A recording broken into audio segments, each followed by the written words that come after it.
Good morning, everybody, and welcome to an event here in the Booth Center. It's my privilege to greet you all on behalf of the Booth Center and the Religious Studies program. My name is Dr. Chris Eberhardt. I'm professor in Religious Studies and the program director of Religious Studies.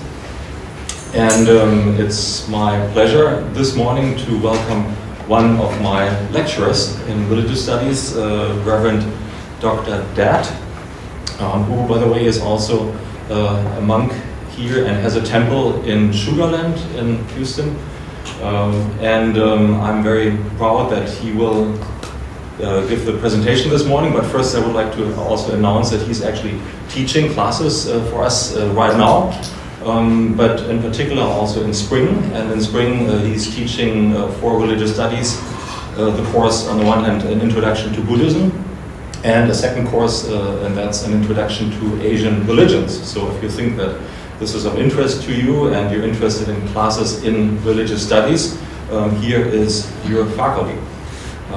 And then, without much further ado, wait, a little bit of more ado, because ado is lunch afterwards, that should be mentioned.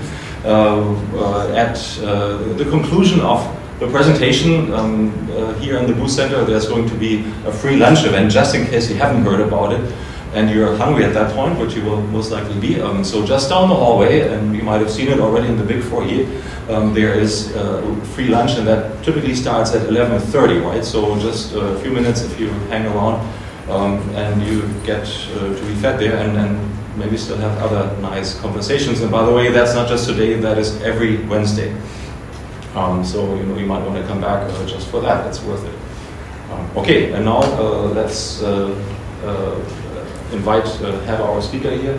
And the topic is how mindfulness can help students achieve academic excellence and improve well-being. So this is an academic but also a personal topic, and so we're very much looking forward to that. Reverend Dr. Đạt, thanks for being here, and we look forward to your presentation this morning. Thank you, Dr. Eberhardt. Thanks for your arrangement and invitation for me to present this mindfulness practice, so that you can know how to utilize it in your daily life, as well as to achieve the common excellence too. So thank you for our faculty. We have some chair here, please. We still have some. Yes, find a seat. Let's see some chair. Okay. Who are in my class? Raise your hand. Okay. Yeah, make sure to write your name, right, so that you can take credit. All right. So I'm so excited that to have you today, and somehow usually I look back to you guys, not to the front, but I will try my best. All right. Let me see here.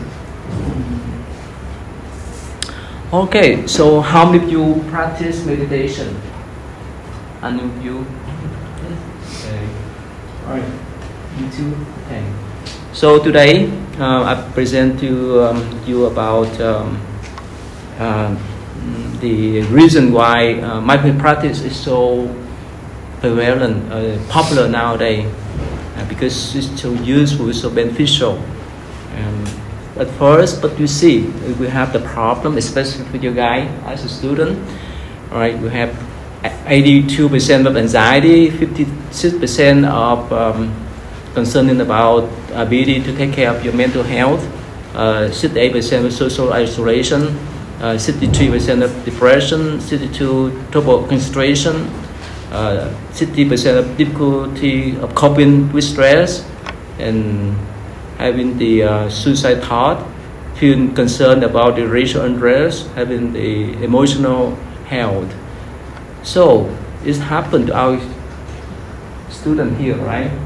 In the school. Yeah, this is horrible. It's affect the whole communities. That's why it's mental health, especially for you guys, is so important. If you don't know how to handle your mental health, it's just not easy to go through the college year. And again,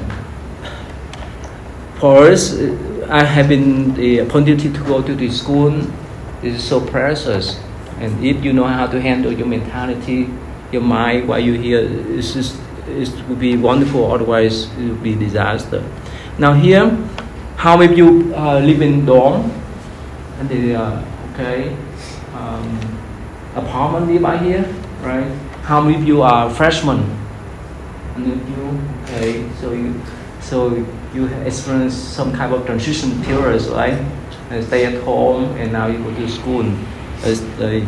You live in a dorm. You have some kind of academic anxiety, college expenses, friendship, long-term plan, and so forth. So there's many ways for you to handle your life, and one of them is relaxation, and one what you call mindfulness practice. Before I move on, let me share with you this short video clip. Evidence that is simple but very powerful, a tool for achieving what you want in life. There is a new report finding 30% of us now are turning to alternative treatments, especially meditation. And Dan Harris asked the questions about the growing proof that that works. Meditation, once considered supremely flaky, is now being used by the Marines, by corporate executives from General Mills to Target to Google, by students in classrooms all over America, and now, according to this new study, by roughly 3 million patients on the recommendation of their doctors. We weren't expecting to see such a high rate of referrals. That was really surprising to us. Dr. Rex Hoffman recommended meditation to his patient, Danilo Ramirez, who had stage 2 lymphoma and was too claustrophobic to endure the treatments, which required wearing this large radiation mask. It worked. It was beautiful that my mind was able to control my heartbeat, my breathing, my relaxation. I see us using it more and more with our patients. The awareness of the breath. Researchers say meditation doesn't just relax you, it can physically change your brain. Earlier this year, a Harvard study looked at people who took a mere 8-week course in meditation and found that these two parts of their brains associated with self-awareness and compassion actually grew, while this part associated with stress shrank. There are lots of different kinds of meditation, but the kind most doctors recommend does not involve wearing robes, chanting, lighting incense, or joining a religious group. What it does involve is 3 very basic steps. Step number 1, sit comfortably. Step number 2, focus on your breath. Feel it going in and out. Step number 3, when your mind wanders, which it will a million times, to things like, did I feed the dog? Where are my keys? And what am I having for dinner? Every time your mind wanders, just gently return to your breath. I've interviewed corporate executives who say meditation has made them more focused and effective. And one rock star who says it cured his stage fright. If I wasn't meditating, if I still had so much stage fright, I might still be in my shell. That's a pretty big change. So those people who had the good part of their brain plumped up, how long did they meditate a day? Just 30 minutes a day. And there's some indication that if you do less, it will still work. And there's also all sorts of fascinating studies that show that meditation can reduce your blood pressure, boost your immune system, and even make you nicer. Nicer. My wife has encouraged me to try that. Yeah, and you look wonderful tonight, David. Okay, that's great.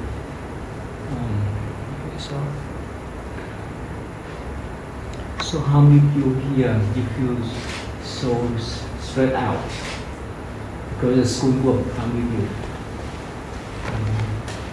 Especially when you have the final come up, right?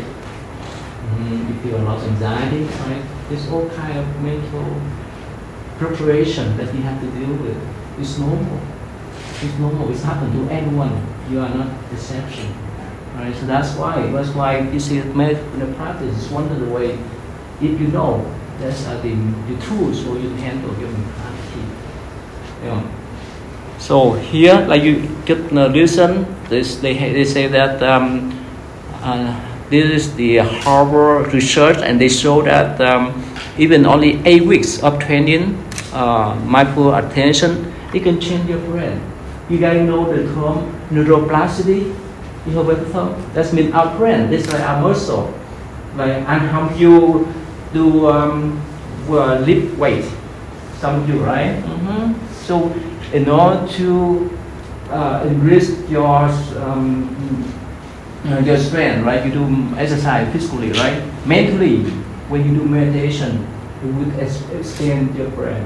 It will increase your endurance, and it say that it will reduce the amygdala. That means it's this part is related to the response to the threat.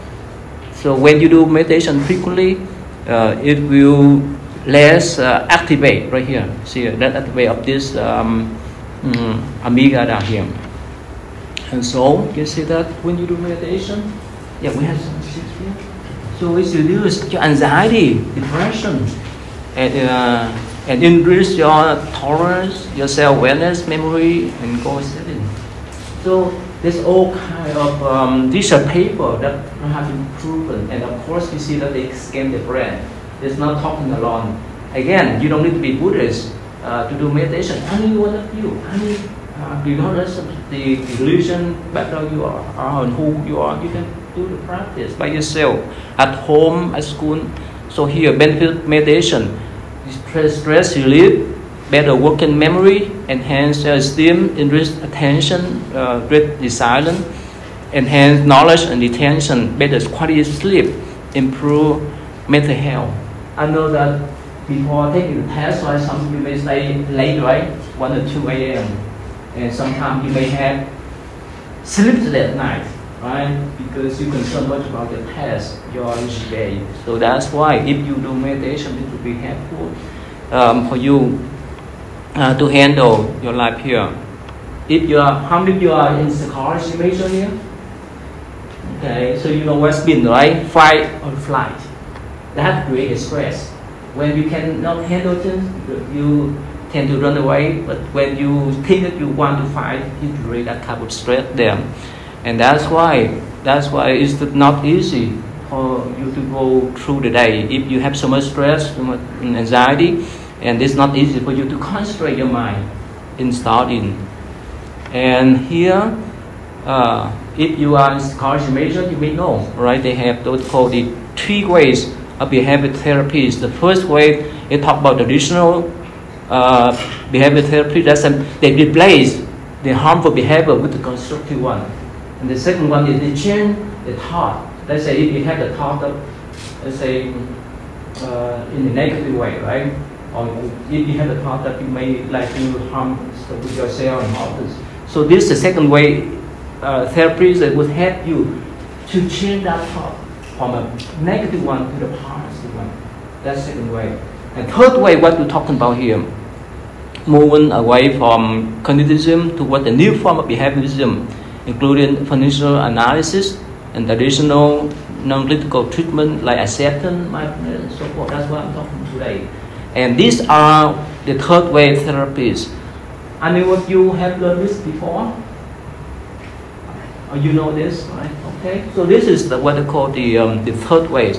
DBT, BAT, MBCT, and ACT, what I'm talking about here. Acceptance and commitment therapies. Anyone of you know about this before? You know? Which class you learn by yourself, or which class you study? Normal psychology. Oh, you are senior? You senior? Senior, junior? Oh, they in the class they talk about this? Okay, that's formula then.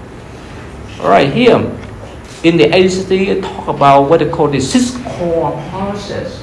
And if you don't know how to handle, so it's usually you stay away from the present moment. You just think about the past or the future. You don't stay with the moment, and absence of confused value in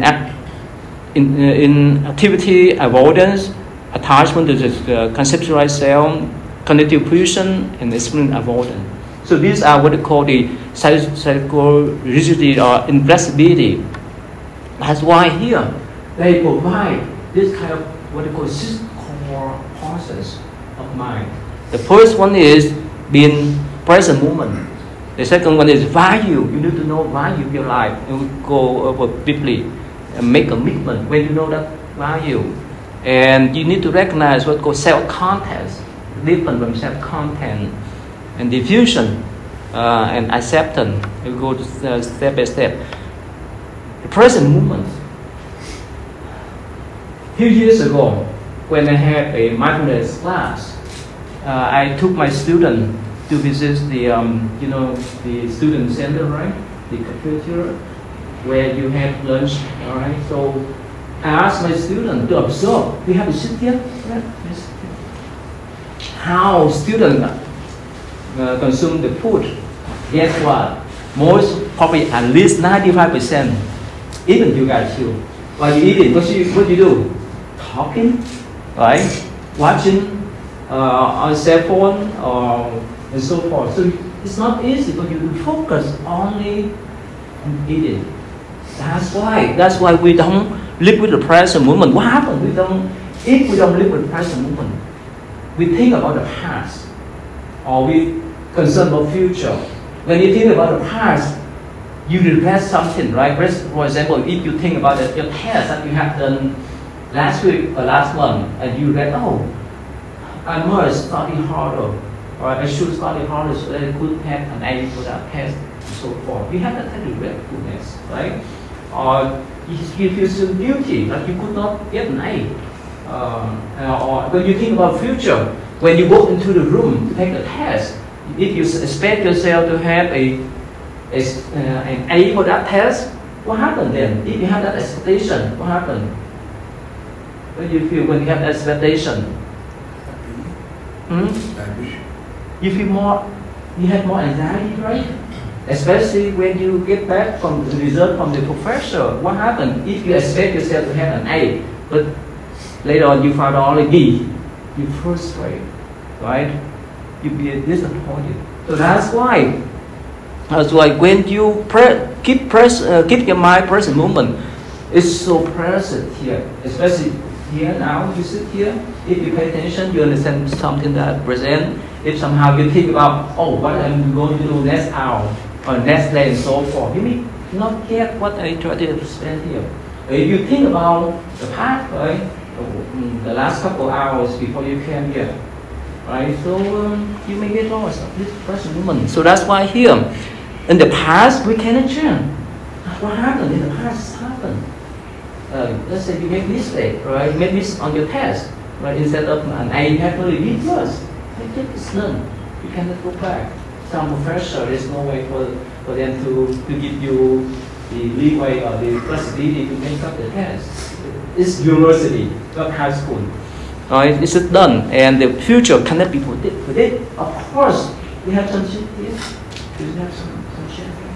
Can you come some chair in the front here? Yeah. So that's why the only thing we can do is now, the present moment. If you don't present moment, you cannot get back. The moment that we hear, the moment that that you listen to me and so forth. But when we walk out of this room, that's become a past already. That's why it's so important to be here, not to live with the future, not to live with the past, especially for the one who have a problem, depression, right? Of course, I think some of you here may have that kind of experience before, right? The reason why you have that depression because you think too much about the past, right? You have that kind of guilt, you have that kind of regretfulness, right? I think that you want to do better, but somehow you could not. So, past member, the only thing we can handle is now, the present moment, and the future cannot be did. Of course, you can make the arrangement for your next semester, right? You can take the restoration for your next semester, or you can have the appointment to see a doctor and so forth. But that can be doable. It can within your control. If something, let's say 5 years from now, 10 years from now, if you think about losing too much, you get lost in the present moment. You may have more boringness. So that's why the only thing you can do, the only thing you can change is now. Not the past, not the future. Unless you can make arrangement or do something. That's why to be present moment is so important. All right. Sorry. So here, what happened then? See that most people spend 80% of their time in the past, future, even only 20%. Is that applicable to you? Right? Most of the time when you try to focus your mind on studying, on memorize the lesson and so forth, all kind of thinking on the past or worry about the future. They call up your wisdom. They call up your mind, so you couldn't concentrate much. And again, that's what time past. Time in the past often focus on the red or feel guilty. Time future bring the worriness for you. So only thing we can handle is the present moment. Now the next one is the value, especially you guys. If you are freshman, what do you want to do for your life? How do you have not declared your major yet? How many of you? Oh, most of you declare your major, right? That's pretty good. What happened? If you don't know what you're doing here, what happened? Probably you get lost, right? You may waste your time. You may take some classes later on and you change it. You know, I know when we were in college, even I have some students, they jump from one major to the other, right? And they get lost, they don't know what they're doing. You have to know the value of your life. What you want to do for your life? What you want to do next 10 years? That is within your control. At least within your control. We have some chair here. Yeah. Yeah, we have 2 more chairs here. That's why, as a student now, probably you may get the advice from your parents, grandparents, siblings, relative, and even your professor that you need to declare the major soon. You can change, right? How many of you have changed your major? At least one. At least 2. Okay, that's understandable. Somehow, you know, when you go to college, at first you may not know what you're doing, but at least you know you want to take some courses. But later on, you may find out that you don't like those type of courses, or it's beyond your ability to handle. You can change, but you have to stick with your value. What do you want to do? When you become a psychologist, doctor, engineer, and so forth, that's the value of your life. Of course, you guys are still young.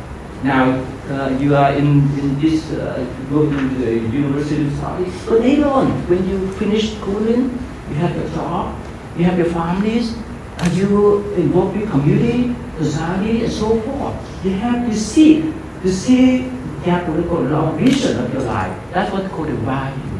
It's different from expectation. Is that right? You expect, let's say, you expect yourself to become a professor or engineer and so forth. But later on, you may not like those courses. That's understandable, right? The value is you put the vision, long vision for your life. Otherwise, you get lost too. And this is 10 top most valuable value that you want to do for your life. Whether you want to do for yourself, for your family members, for communities, or whether you want to be great people, or wealthy, or like Bill Gates and so forth. That's the value of your life that you want to think about, right? Or you want to be president, run for the office, and so forth. So that's the value of your life. You need to know what you do with your life. Otherwise, it's like the ship on the ocean. If you don't have any place to go, you get lost, right? Now, to have that type of value, the next one is what? You need to make commitment. You need to make a commitment. Let's say if you know that, oh, I like to be a psychologist, you make commitment to go to school, to study hard.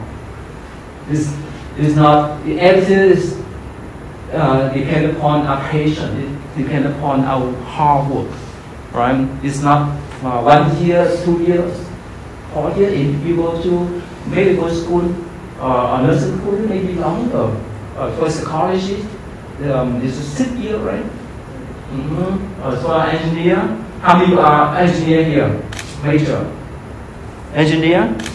No. About education? No. What's the major? What's the major? Linguistics. Oh, linguistics study? English. Okay. Anyway, so again, if you know what you're doing, that's okay. And you need to make commitment, right? Of course. Especially you are freshman, right, at home, In the morning, your mom and your dad may call you, hey, wake up, go to school. But when you're here, no one call you. You have to be independent. You have to be mature to handle your life. You have to make commitment. When you listen to the class, the professor will come and give lecture. That's our job, right? Our responsibility. The only thing you need to do is to do your work. Otherwise, if you wait for someone to call you, it's too late, right? You make a commitment to do your work. Whether it is short term, mid term, or long term. Short term, like for example, have a good GPA, right? Along mid term, graduate with high GPA, that's what GPA we should have. And long term, obtain a certified professional job, having stable income, family, be successful in the business or whichever career you want to. Those are the short term, mid term, and long term that you need to set, and you need to make that commitment to do so. Or even today, even within 24 hours, what do you do? What do you do for your life, right? You do your homework, right? You go out with your friends, or attend the lecture and so forth. So those are the commitments you should do, so that you can fulfill your goal, whether it's the short term, mid term, and long term, right? And the next one, self-contest. And what does it mean? Here the thing that don't take it personal. You guys know what it means? You guys know what it means? What it means? Yeah, let's say when you go to take the test, right? So somehow, instead of having an A, right? But somehow result is you have only, let's say it's a C. You feel terrible with that, right? And you feel depressed. You feel so down. You feel so frustrated. Remember, actually the test. Or even sometimes the professor says, oh, you miss this and you miss that. If you take those things as the personal, what happens then? You be frustrated. You be more depressed. But if you think, okay, if I just have the low grade in my test, that's okay. I will try the next one. If my professor give me some help comment, that's okay. I try my best. So don't take that personal. Not only in the school, but also when you go to the professional situation, you have to think of that too. Let's say, how many people working now? Are you how many? Full time? Part time? Most of you, right? So let's say if you go to work, right? Some of your manager, supervisor, they may give you a negative criticism. You feel bad, right? Right? Of course, no one wants to hear those type of negative comment. But what happened? They may give you that kind of negative criticism because of your work, not because of you personally. Make sense? Right? So don't take it as personal. That's what it means. The self-contest. See yourself as you set out of that kind of attachment to yourself. Instead of self-contest, like I feel depressed. I feel stressed. That's what we call self-content. But when you say, oh, I know that I feel stressed, I know that I have anxiety, that's self-contest. You step away from those type of self-attachment and see yourself in the neutral way. You understand that? That's what the self-contest is about. The pure awareness of yourself. Like whether your friends give you some good comment, bad comment, how the way you walk, how the way you wear, how when you have the party together, right? Some of you, your friend may give you some negative comment. So don't take those things as personal. Make sense? This is just depends on the situation. They may give you those type of comment. That's all, right? So and even especially for the one who have problem with depression, because they think too much about the negative comment from others. But if you just say, okay, that's their view, that's not my view. I know who am I, right? And whenever I feel stressed, I recognize I have been stressed out. Whenever I have anxiety, I know I'm I have anxiety. That's what you did. But if you associate yourself with, oh, I'm stressed, and I have so much problem, I could not sleep and so forth. That's those kind of thoughts may bring you down in a spiral way. Right? You have only what you call the pure awareness of yourself, and here thinking self and observing self. Thinking self that means, oh, I am so stressed out. That's thinking self. Observing self that means, yes, I know that I'm stressed out. What's the difference? What's the difference between these two thoughts? When you think that, oh, I'm stressed, that means you identify yourself as a stressful person, right? But when you think, oh, I know that I'm stressed out, what happens then? Stress come and go. They don't stay together. They don't stay forever. When you have anxiety, you have stress on all kind of mental frustration, they come and go. But if you think, oh, I'm stressed out so much, I'm a bad person, that means you think you're a bad person for the whole life. But that's wrong. That's wrong. Make sense? But when you think that you are stressed out for the whole life, that's wrong. Because stress come in and out, right? Any kind of mental frustration they come and go. When you remember that, they won't bother you too much. Make sense? But if you think, I am a stressful person, you may think that you have that stress for the rest of your life. That's why you get stuck. That's why when someone they have that repression, they say, oh, I have so much problem in my life, I get stuck there. No. Those couple of thoughts, they come and go. Whether it's positive, especially the negative one. So that's why you need to have that kind of observing self, not thinking self. Is that clear now? Right? You are not your thought and feeling. Right? Since we don't have time, so I would not pray. Okay, I feel sad, the different self-process. I feel sad. I'm thinking about what have dinner here. You have to notice yourself, self at the process, not self the content. I'm typing an email, I'm walking to the coffee, I'm having panic attack. This means you are observing self. Make sense now?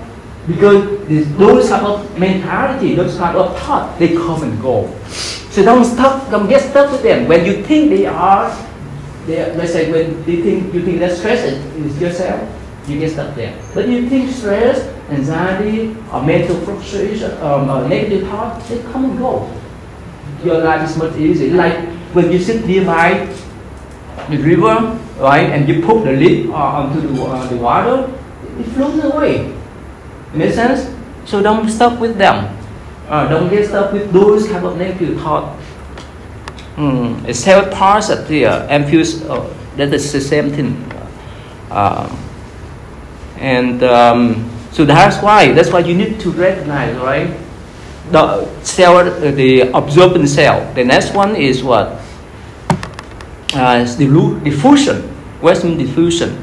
Here, the thought dominate behavior, being pushed around by the thought, attachment with judgment, thought taken literally. Alright, so someone, let's say, we have the habitual pattern to judge ourselves and judge others, right? Especially, let's say, if you just finish a test, right? You instead of having an A, but you have only B or C, you judge yourself, oh, I'm so terrible, right? I'm so bad and so forth. That's what we call self-judgment. That's unhealthy. Why is that? When you have that kind of self-judgment, it's unhealthy. Why? You know why? Of course, we used to judge others, right? We judge others, the way they talk, the way they present themselves and so forth. But the seriousness is to judge ourselves just in the negative way. Why is that? You know why? Because you're attaching the title and you're identifying with it. And also, when you judge yourself, most time you judge in the negative way. You get stuck with that thought. Right? That's why you identify yourself with those kind of negative thoughts. That's why you get stuck there. And that's what we call the cognitive fusion. And here's the image that Whenever you hold on that thought, it will bother you, it will tie you up. But you can let go of that negative thought and you be free. Like you told you that whether you have the thought of stress or thought of anxiety, depression, so forth, they come and go. If you recognize that it's like you put the lid on the water, on the flowing water, it will float away. So anything will be impermanent. They will not stay with you unless you stop with them. Right? When you let go of that stream, cognitive diffusion, you be free then. And here, live on the stream. Let your thought and come and go like passing car. Whether the car is yellow, black, white, and so forth, they just passing. Don't stuck with them. Don't get stuck with them. Your mind is what they call storyteller. Remember when you sit by yourself, most of the time, what they call mind traveling, right? Right? You think all kind of things. It's not easy to calm your mind. That's why when you have that get stuck with that kind of mind traveling, you get stuck, and you could not concentrate your mind on studying, right? We have so much here. What is it? Yeah, and so instead of having that, you need to remember. I noticed that I had that thought, the thought of depression, the thought of stress, the thought of anxiety. That's what they call observing self, right? So please remember that. The next one, let's see here. The next one, what they call acceptance. Acceptance does mean that you accept everything. Accept the situation that is go beyond your ability to handle. Accept what happened in the past. It's done. You can leave it back. Accept that when you have when professional get you back the test score or grade, you accept that. Because something, if it's go beyond your ability, you cannot handle. If you think too much about that, you stress out. Like you mentioned recently, when you go into the room to take the test, you try your best to take the test. You try your best to prepare for the test. That's all you can do. But what happens if you expect too much about the test? Definitely, when you get the lowest score, you'll be frustrated. And also, when you have the score, when you put enough effort to do the test, that's all you need. Just accept whichever thing happens. It's more easy. Remember the day that your girlfriend, boyfriend buy some gift to you. What happens if you reject that gift? Especially during Valentine's, right? It may be hurtful for you, be hurtful for your friends too, right? Girlfriend, boyfriend. So, but when you accept, you accept that gift from your boyfriend's girlfriend, really be happy, and that person be happy. So that's the metaphor for acceptance. You accept the situation that go beyond your ability to control. You accept things that who you are. Accept who you are, physically, mentally, psychologically, and accountably. I know most of you more mature here, but remember the time that you were in high school, right? The teenage, right? Sometimes you look at your friends, right? The way that they wear the clothes, the way that they act, and so forth. You want to imitate them, and even now you may look up to movie stars and so forth. You want to be like them, right? But when you somehow you could not act the way that they used to act, you may be frustrated. The important thing is that you need to accept who you are, physically, mentally, accountably, and physically too. Accept whether you try your best and whether you had good or the score that you want to have, or somehow it's too much for you to handle. That's okay too. Make sense? If you don't accept yourself, what happens physically? There's a lot of stress there. That's why some, especially the teenager or young, they cannot handle their life. They want to get it off this life, or they want to run away. That's why it's so important that you need to have this kind of willingness to explain uncomfortable or unwanted thought, feeling, body sensation in the service of response flexibility. Just accept the thought. That's who you are, right? You accept the way that you dress yourself, the way that you work, the way that you study. Of course, you can listen to other people comment, other people criticism, but you know who you are. Just accept if you accept who you are, it's much easy. You make peace with yourself. What happens if you don't accept yourself? You fight, or you try to avoid fight or flight. Make sense now? Right, so that's why acceptance is so important. And also, what happens? The control is problem, not solution. Why is that? When you try to control, let's say when you try to control your mind, oh, I expect to have an A on my math test and so forth. What happens then? When it turns out you have only B or C, you be frustrated. That's why acceptance is so important, right? In your life, and if you are not willing to have this, then you got it. You can stop with that. So when you have the type of feeling, the feeling control of your thought, control the feeling, so you just go with the flow. In a natural way, it's your life much easier. That's what it's mean about. So here, what they call here, the thing that you mentioned, the 6 core process of ACT, that's related to the psychological flexibility. Contact the present moment, live the present moment when you want to focus your mind on start the task. That's common sense. If you just leave your mind wandering around the past and future, it's not easy to focus your mind. That's why it's meditation is come about. And you know the value of your life, the value why you come to the school, the value why you take that course and so forth. And you need to make commitment to study, commitment to work on that part. As self-purpose, remember, observing self, right? Not thinking self. Please remember that. And diffusion, let go of those type of self-judgment, right? The negative judgment of yourself and others. And accept, if the answer is yes, what it will? Just accept whatever can happen in life. So you can make peace of that. Right? So these are what you call the 6 processes of ACT, the acceptance and commitment therapies, and everything you can apply in your own life. So these are the third way therapies that they present. Is much easier, and I think it's applicable to your life as students. Any question? Right. So the next one I want to talk about meditation by itself. Right. So go back here.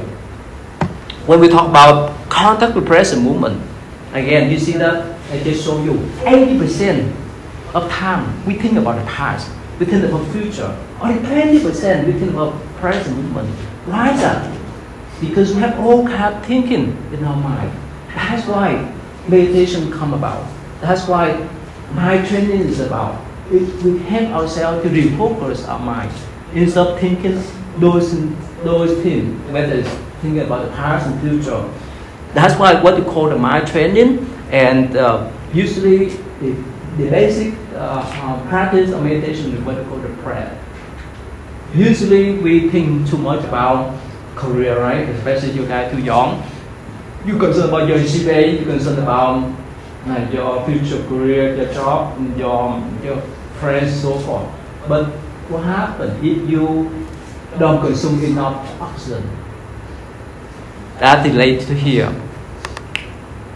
That's why you have to get enough oxygen to your brain. Now here, let me tell you, the breath is considered as the bridge between the body and the mind. When you exercise, right? When you lift weight, when you run away, when you run around, right? What is your breath? You have hard breath, right? And short breath, right? When you're angry, when you're stressed out, how is your breath? Heavy, right? And faster, right? So that's why the breath is indication of condition of your body and mind. That's why if you consume enough oxygen, right, for your body, it will be healthy for your body, your mental mind too. And here, look at here. 1 minute, brain cell begin to die, and of course 10 minutes, the brain cell has died. When you inhale, and if you don't exhale for 5 to 10 minutes, your brain cell is dead, and it would not be reversed anymore. And that's all. That's all your life. Yeah, most of the time we concern about losing, but we don't concern much about the breath. That's why here, when you do meditation, especially breath meditation, you consume enough toxin for yourself. It's more healthy for your body and mind. That's why it starts with the breath meditation. Here the breath, here. Gas exchange, we know, right? We inhale oxygen and exhale carbon dioxide. It's understandable. And benefit of deep breathing. Now here, 70% of toxin are released simply by breathing properly. If you are not breathing properly, the toxin do not get released, and sometimes it affects your body. If your body is not healthy, it's not easy for you to think straight.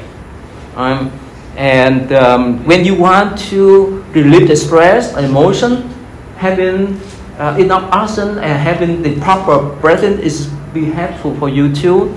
It improves your blood, deep breath, and so forth. So you don't need to control your breath. In meditation, you just follow the breath by itself with the flow. One more time, some of you come here late. How many of you are doing meditation frequently? None of you? No? Oh, okay. And if you are you do? How often you do? It depends, but I try to do it at least a couple times a week, maybe 4 times a week. Couple times per week or per day? Oh, I haven't gotten to the point where I do it daily, but definitely a couple times a week. A couple times a week. Okay. Why is that? Can you share why you start to do meditation? When was that? I think I started to do meditation around COVID. Oh, okay. And I just picked it up because I am a psych major and I do understand the benefits of like having a clear mind and just mindfulness and wellness and that mind-body connection. So just kind of doing to get grounded and just focus and kind of start my day like a clear, good thing. Good start. Okay. And none of you do some sort of meditation here? None of you? Or this or you do, or you just know you just learn the ICT in the class. So the professor encourage you to do meditation or no? No. Oh really? Again, if you don't do this kind of theory and principle without applying, you waste of time. And like you have a permit without having driving test, you waste your time. You don't know how to drive. That's why, especially mindfulness practice, you need to put in practice, right? Otherwise, you would not feel that. So now, in breath meditation, it will be one of the way. It's one of the practice. In meditation, there's many ways for you to do the practice. But breath meditation is one of the popular one. Right? You can visualize, right? If you are not Buddhist, if you are Christian, you can visualize what's breath, or you can remember about the word of the Bible and so forth. It's so diverse, right? But most of the time, right, for the beginners, you start to do breath meditation, and that's I can explain to you. If you consume enough oxygen for yourself, your body more healthy. When your body more healthy, you think straight, right? And of course, besides doing breath meditation, you need to know that you consume healthy food too, right? And having the healthy life too. But here we talk about breath meditation, and usually what we call we do breath meditation through the nose, not the mouth. And when you do yoga here, you do yoga, like while you do yoga, you do meditation or no? Not really. Not really? Okay. I just do it with the instructor. Where's that?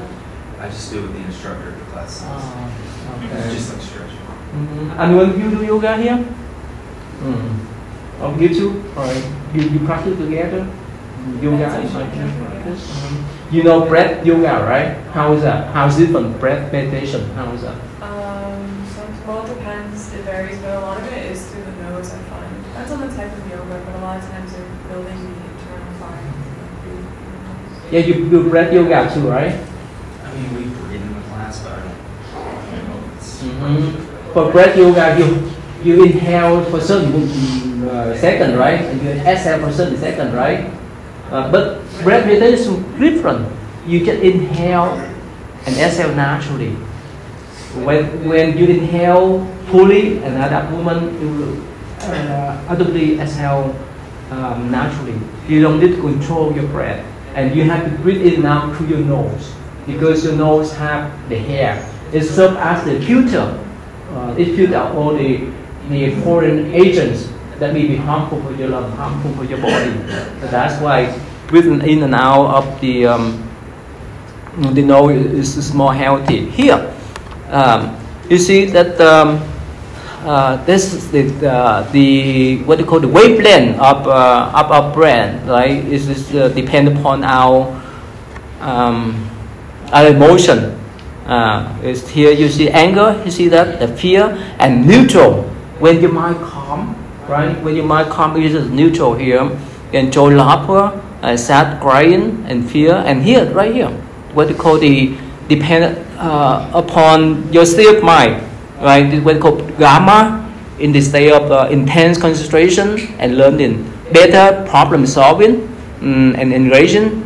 Alpha, relaxing and recharging.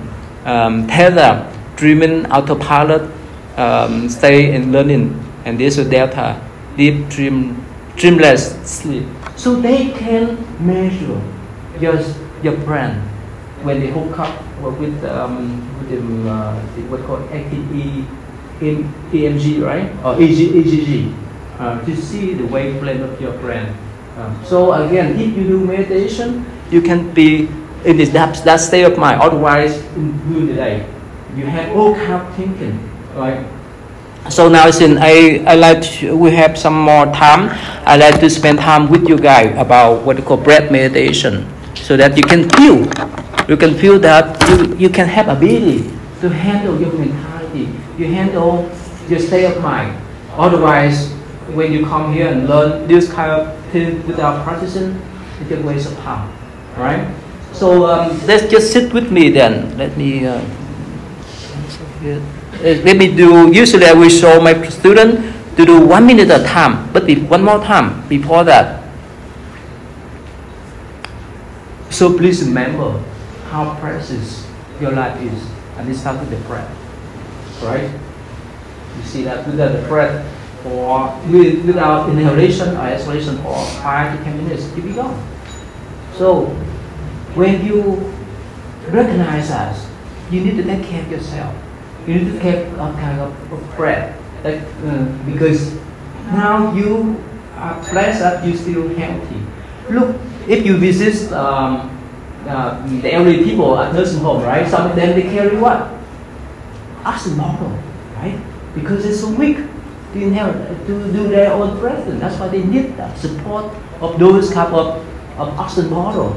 Now you're still healthy, so young. You need to learn how to regulate your breath, to regulate your body and mind, because your body and mind work together. Otherwise, if you don't understand that, you may not care much about the mental aspect of your life. And when you stress out so much, you don't want to have those type of negative emotion in your mind. But still, keep stuck with your life. Okay. So how about do with me for 1 minute of meditation? Now just sit straight, just keep your back straight. That's all. You can lean your back to the chair. That's all. Just relax yourself. Relax yourself.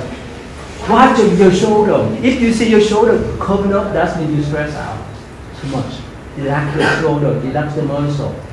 All right. And you can close your eyes a little bit. All right. And now, please let me set 1 minute, and I will start. And you just follow that 1 minute. Just follow your breath naturally. Don't hold. Don't push your air out, or don't pull your air in. Just let your air come in and out naturally. When you have inhalation, the air come into your body until it's fully, and after that, that's the cycle. When you exhale fully in a natural way. Okay? You can close your eye, calm your mind, and let's go. Everything, don't think anything about the past. The past we cannot get back. Don't think too much about future, the next out, and so forth. You will do those things. That's necessary for you. But now, just focus on the breath. Enjoy this present moment, please. 1 minute, please.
Okay, how you feel?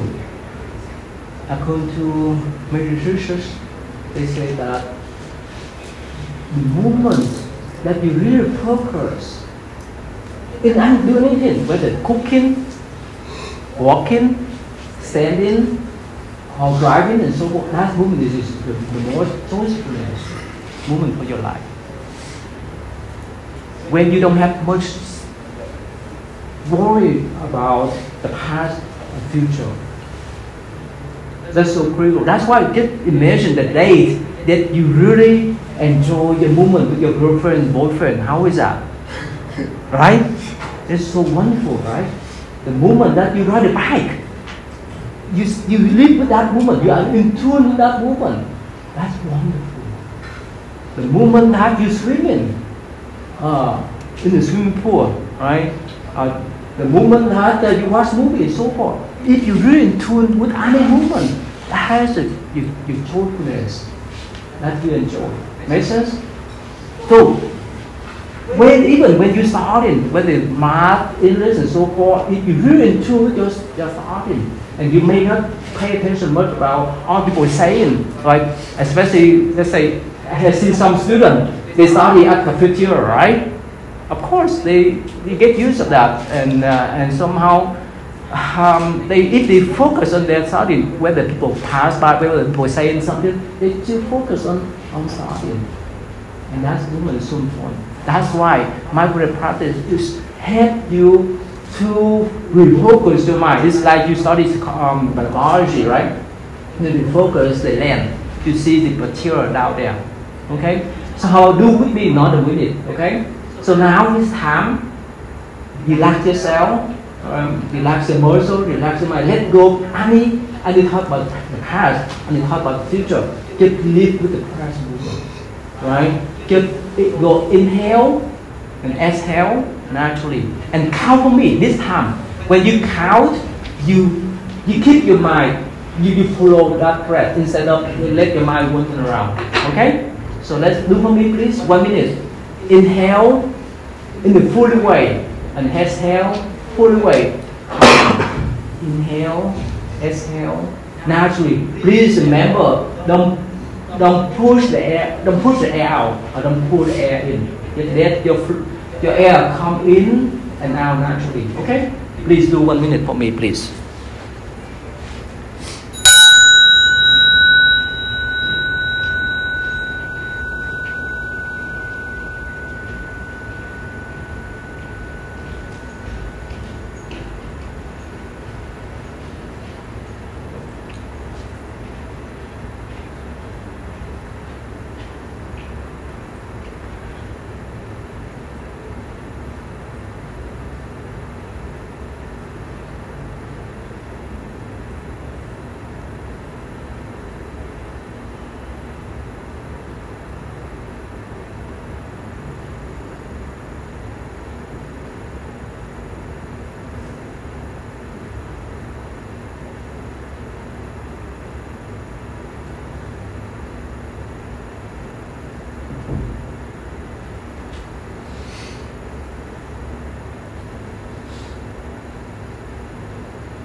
for 1 minute, right? It's easy for you guys to keep track of your counting, right? According to my experience with some beginner, up to 3 minutes you can focus. But when up to 4 or 5, the mind start wandering around. So you used to guide my student that they just keep practicing meditation 1 minute at a time. If you really focus on 1 minute, you add 1 more minute, 2 minutes. And if you really focus on 2 minutes, you add 1 more minute, that means 3, and so forth. If just say if you go up to 4, and somehow your mind wander around, you go back to 3. So that's the way what we call mind training there. Right? You don't need to sit there. Of course, you say, I'm busy. Everyone busy. Alright? Even the elementary school students, they say they're busy too. Right? And everyone else, whether you're a student or later on you're a professor, teacher, and so forth, we have all kind of responsibility. That's why we're busy. But remember, we used to say, do you have a minute? Yeah, we have a minute. When you stress out so much, before taking the test, just sit down there. Sit the place that where you go to take a test, close your eye. Just breathe in and out for 1 minute, that's more than enough. And when you stress out so much, when you have some kind of conflict with your friends, with whoever, just sit there for 1 minute or 1 or 2 minutes to calm your mind down, before you talk with them, before you take the test. Your mind more, when your mind more calm, when your mind calmer, your mind more clearer. When you have so much anxiety, when you have so much depression, so much anger and so forth, those are the negative emotion that could block your wisdom. That's why mindful practice is so important. That's why every day, if you understand those kind of benefit, just visualize them instead of thinking too much about your life, instead of having beaten yourself up. You understand that? Right. So again, since we have time here, let me show you one of this clip. Is so important so that you can know when you stress out, when you feel anxiety and so forth. These are not your thoughts. Right? Let me share with you this video clip, okay? Every day we have thousands of thoughts, emotions, urges, memories, and feelings.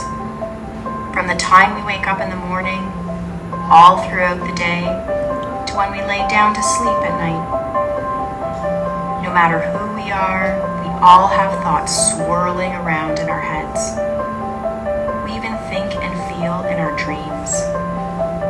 Often, we don't realize how many thoughts we are having, and we get lost in them. Sometimes we're not even aware that we're thinking. We seem to be swimming in a sea of our own thoughts.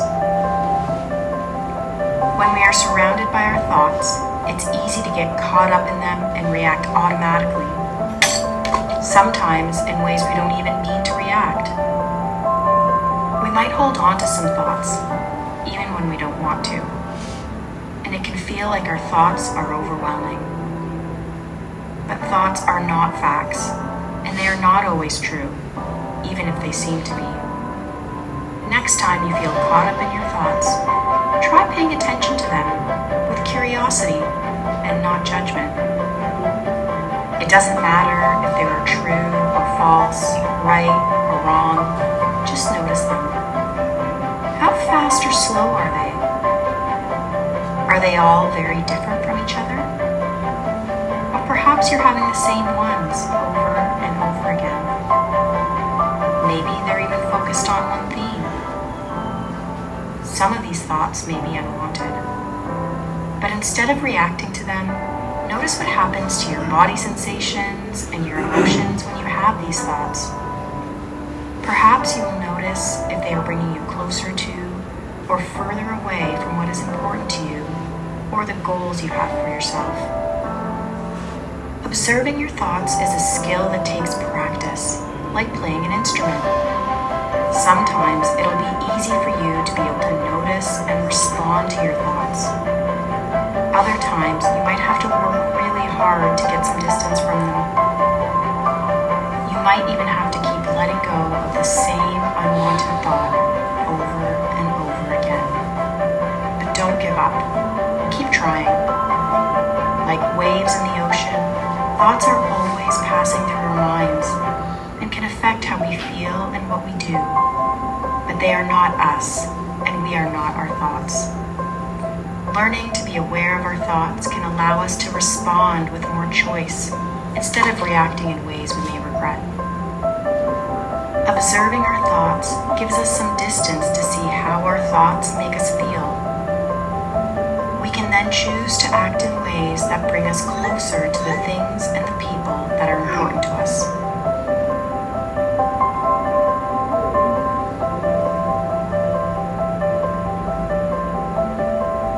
Remember, you are not your thoughts.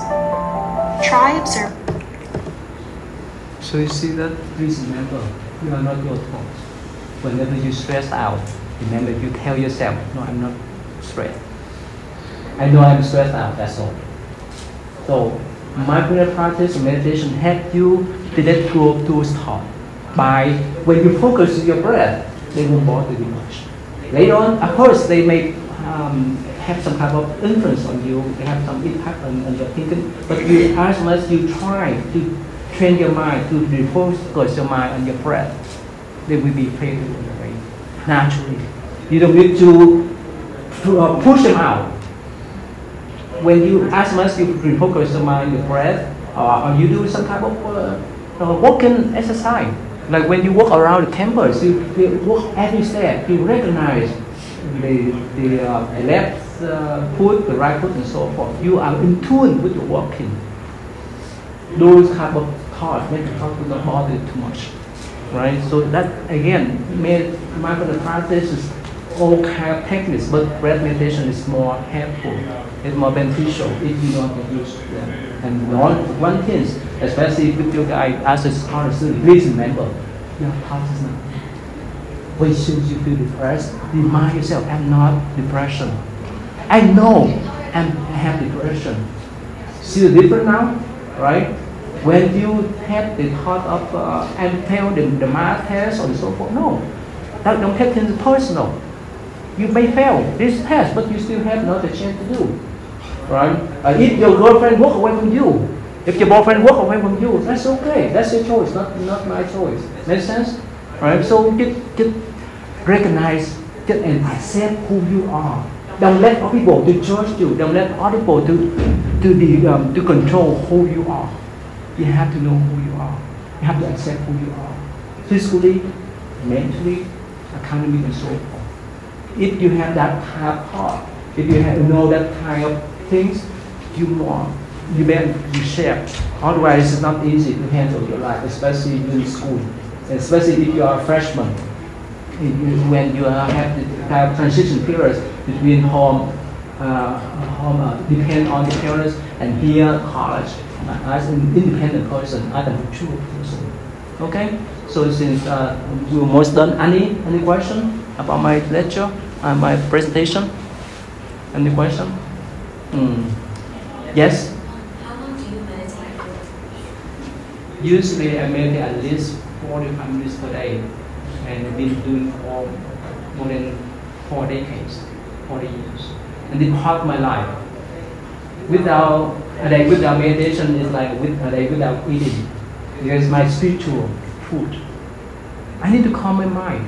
Whenever I do like a meditation, or whenever I do some kind of public lecture, or run some special celebration, it's so important. But of course, like I told you guys, you can start little, 1 minute, 2 minutes, 3 minutes, one waste your time. Of course, like I say that most people say, oh, I'm so busy, but remember, do you have a minute? Just have a minute.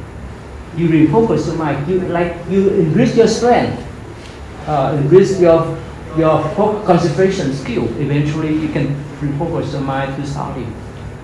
Okay. Any question? Yeah. One more time. Any question? If you my student, please remember to write your name so that you can have extra credit. Okay. Right. Any question? Yeah. Any? Well, then this is the moment already to give a big hand of applause.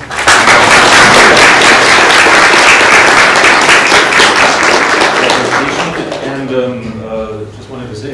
also a sign-up sheet for students in my class, so for extra credits.